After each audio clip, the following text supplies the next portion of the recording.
దేవుడు మనలో ఉంటున్న స్తంభాన్ని దాని చోట నుండి తీసేస్తాడంట. మనం భ్రష్టులమైపోతాం. మనల్ని భ్రష్ట మనసుకు అప్పగించేస్తాడు దేవుడు. అందుకని దేవుని బిడ్డలమైన మనము ఏ స్థితిలో నుండి పడినామో, ఆ స్థితిని మనం జ్ఞాపకము చేసుకొని, మరలా మనం ఏం చేయాలా? దేవుని సన్నిధిలో క్షమాపణ అడిగి, ప్రభువా నేను ఆత్మీయ స్థితిలో నుండి దిగజారిపోయానయ్యా. ప్రార్థనా జీవితం నుండి దిగజారిపోయినానయ్యా. విశ్వాస జీవితంలో భ్రష్టు పట్టిపోయినాను ప్రభా. అయితే మీరు నా మీద నేరము మోపుతానంటున్నారు. నేను నేరస్తుడిగా నీ సన్నిధిలో నేను నిలువపడకూడదయ్యా. నన్ను నేను సరిచేసుకుంటున్నాను ప్రభువా అని దేవుని సన్నిధిలో మనం కన్నీరు కార్చి పశ్చాత్తాపపడి మన యొక్క పాత ఆ ఆత్మీయతను మరలా మనం సంపాదించుకుంటే సరే. లేకపోతే దేవుడు అంటున్నాడు, నేను నీ యొద్దకు వచ్చి నీలో ఉన్న దీపస్తంభాన్ని దాని చోట నుండి తీసేస్తాడంట. ఎవరైతే వెలుగుగా ఉంటారో ఆ దీపస్తంభాన్ని దేవుడు వారికిచ్చేస్తాడు. మనం భ్రష్టులమైపోతాం.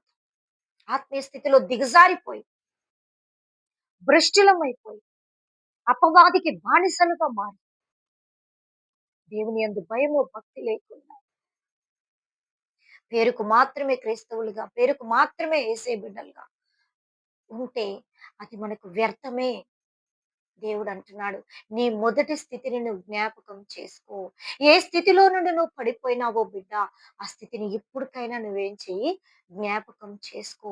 ఎవరైతే మనము ఎవరైతే ఆత్మీయ స్థితిలో నుండి దిగజారి పడిపోయి ఉంటున్నామో, దేవుణ్ణి పక్కన పెట్టి ఉంటున్నామో, ఈ యొక్క సమయంలోనే, ఈ యొక్క టైంలోనే దేవుడు అంటున్నాడు, నిన్ను నువ్వు సరి చేసుకో బిడ్డ.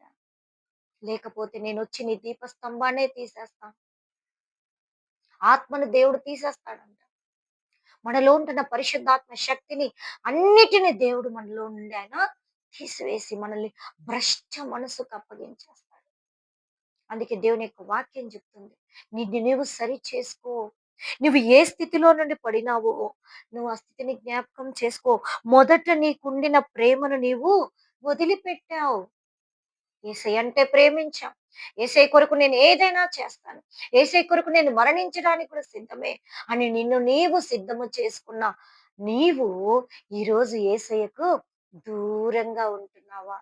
దేవుడు అంటున్నాడు, నా బిడ్డలారా, నా కుమారుడా, నా కుమార్తె, నిన్ను నువ్వు సరి చేసుకో.